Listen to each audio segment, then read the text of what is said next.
Hi guys, I am Marco Maiolino.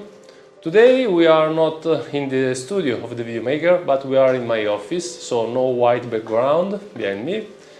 Today I will show you how do we do the preparation of a molar with our technique, with our vertical approach. I will do this with my microscope on a model. We will do a molar and we will see all the steps and all the bars that I use to do this kind of preparation. Okay? The first bar that I use is this small bar that I show you on the microscope.